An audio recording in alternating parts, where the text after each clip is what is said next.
You know, we're always told that building wealth is all about picking the right stocks, these big, bold, risky moves. But what if I told you the most important financial decision you make all week has nothing to do with your brokerage account? What if it happens around 6 p.m. on a totally normal Tuesday? And what if that one decision could be worth over $500,000? To see exactly how that's possible, let me tell you a story about two people. Meet Marcus and Derek. Now, on paper, they're identical. Same age, same job, and they bring home the exact same paycheck. But when you look at their finances, well, they might as well be living on different planets. So on the one hand, you've got Marcus. He's 36. At his place, there's a slow cooker bubbling away with some beef stew. He drives a paid-off car, and he's already built up an investment portfolio worth $340,000. Then you've got Derek. Same age. He's watching a DoorDash driver pull away from his curb. Derek? Well, he's actually in debt, with a negative net worth, and he's chained to this massive monthly car payment. And this is the central mystery, right? They have the same job, the same salary. This isn't about who works harder or who just got some lucky break. So what is the one thing that creates such a massive, massive gap between their financial lives? Well, the answer is hiding in plain sight. It's something most of us pay every single day without even realizing it. We're going to call it the convenience tax. Let's just break down the numbers. Take a look at what they spend on food. Derek, with all his regular DoorDash orders and grabbing lunch out, is spending around $900 a month. Marcus, on the other hand, the guy using his slow cooker and packing a lunch, is only spending about $420. Now, that difference might not seem like a huge deal at first, but that little gap, that's everything. $480. That's the number every single month. That's the amount of money just leaking out of Derek's account that's staying put in Marcus's. I know, it doesn't feel like a life-changing sum of money in the moment, but this is where the magic, or, the tragedy of compounding really kicks in. So let's play this out. What happens if Marcus just takes that $480 difference every month and invests it? Nothing fancy, just a simple S&P 500 index fund earning what the market typically does, say around 9%. Over time, that tiny little stream of cash starts to turn into an absolute ocean. $630,000. Yeah, that's the staggering result. The difference between a Tuesday night stew and a Tuesday night delivery, when you let it compound over 25 years, literally becomes a multi-six-figure retirement fund. It is just a brilliant, brilliant example of how powerful small, consistent habits can be.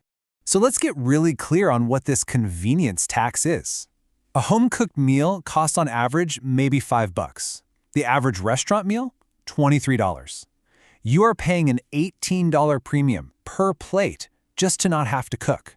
In the food delivery apps, they crank that cost up even more, sometimes by almost 50%. But okay, if the math is so incredibly simple, why do so many of us, like Derek, willingly pay this tax? It's not because we're lazy, and it's not because we're bad with money. It all comes down to psychology. It comes down to just being completely and utterly exhausted. We can actually call this the exhaustion tax. Think about it.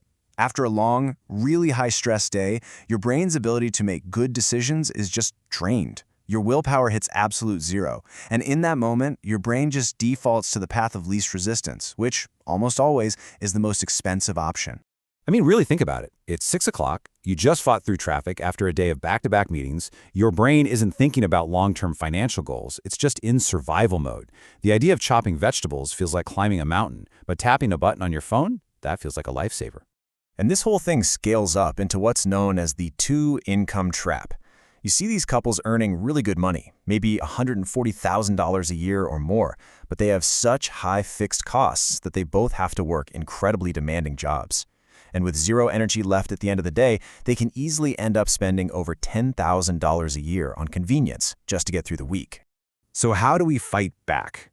How do we break this cycle of exhaustion and convenience spending?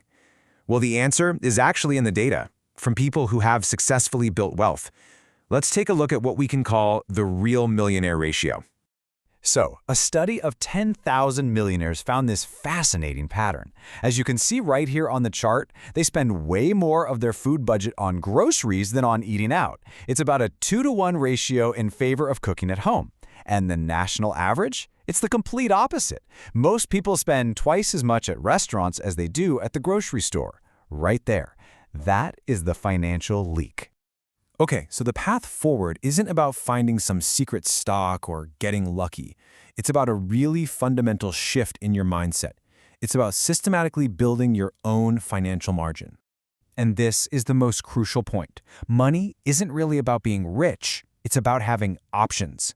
And you get options by building margin, which is just the gap between what you earn and what you spend. For Marcus, a surprise car repair is an inconvenience, but for Derek, it's a full-blown financial crisis. That is the power of margin.